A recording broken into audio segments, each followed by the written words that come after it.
into a potential fight with Terence. I think that, if I look at him, he boxes the way that he always boxed. That's just going to play right into Bud's hands, because just the way he go about it. And he's a great fighter. He's dangerous in there. He knocking people out. But it won't happen with Bud. I'm sorry, man. All that body, the way I can't see it. Just the way that how he just throws his punches and how he try to set him up, man. Bud too smart for that. I'm not gonna sit there and let you tap me upstairs twice and then cue it to the body. I'm too smart for that, man. I want to sit there with you, and I know you a power puncher to the body. But I want to sit on the inside with you, and I can turn you, get you off your square. You gotta be smart. The man said, "Why would we go to the body when we can turn you and get you off your square? You gotta be smart." That's very true, and that is definitely a tool that Terence Crawford has. Terence, gonna want to, but he listens to his corner. So I'm like, hey man, just keep stepping around this cat, man. Keep making him move his feet, because Spence do gotta be set down to get them shots off. What's up, fight fans? Mainman Mademan here. Y'all know how I get down. We talking boxing, man. What up to the fam? And what up to everybody in Mainman Mademan's boxing form? Hey, look, the thing is this, man. I just recently caught a recent interview with Bomac Mcyntire over there on Fight Hub TV. Y'all going over there, check out Fight Hub TV's interview with Bomac to hear the full interview, in which I listened to him, and he was speaking about styles to a certain degree, and he was talking about the style of Errol Spence Jr. And we all know that Errol Spence Jr. is a very dynamic body puncher. He's very consistent. He's very methodical to a certain degree, breaks a lot of opponents down to the body. But however, Bomac is letting it be known that Terence Crawford is not going to be standing there to be hit. He will use his legs. He will use the balls of his feet to constantly turn and reset Errol Spence Jr. Not to mention give him a lot of incoming fire and hard shots. Doesn't seem like that they're worried much about Errol Spence Jr.'s body attack. Terence Crawford has layers to his game. He has a lot of tools to offer. Switch hitter, good mover, good IQ, good power.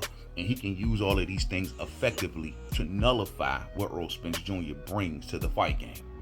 Now, Errol Spence loves to double up that jab upstairs, then boom, bring that left hand downstairs where he'll stay there and boom, boom you a couple times downstairs. And, he's really, really good at that, man. And he's consistent at that. Terence is going to be working all night to possibly keep moving, keeping that space between him and Errol, and making him try to force Errol to run into shots or either clip Errol between punches. All of these things can happen from Terence Crawford from the way he fights. Not to mention he's a looping puncher. Now, people may say, well, Errol may reach the target before Terence would. But however, Terence has the ability to hit Errol with something he doesn't see before Errol does. You see what I'm saying? So, they're not really concerned about Errol being a bully. Now, also, Bomac Mcyntire was asked about the fact that Terence Crawford, who has a lot of dog inside of him as well, he does this thing where he gets touched, he want to touch you back, right? Sometimes throwing caution out the window and putting himself in harm's way. Well, Bomac Mcyntire is letting it be known that they don't want that fight.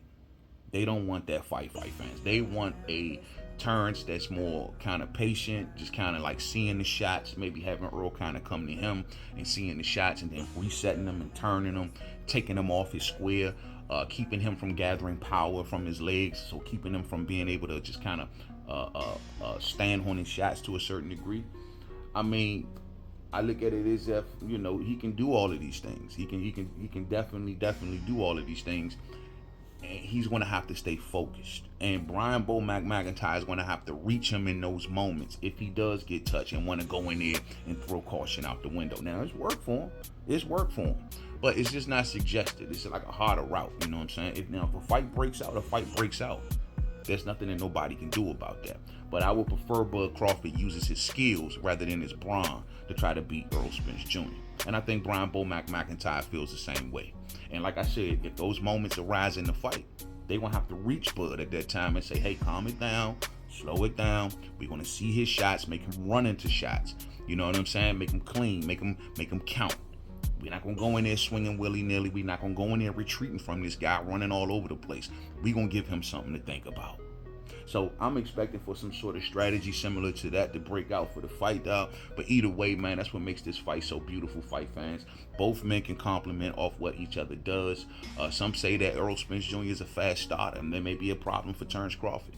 Some say that Terence Crawford is a slow starter, and he figures the fight out. That may be a problem for Errol Spence. We just got to see the fight fans. But I'm loving the breakdown of styles from Bomac. Thumbs up on the way out if you didn't hit it on the way in. Share, and rock those bells. According to Bomac Mcyntire, Errol Spence Jr. still does a lot of the same things that he done at the beginning of his career, and they've been observing him since then. They don't see much change inside and outside the ring. What that mean? To the next video. Peace out.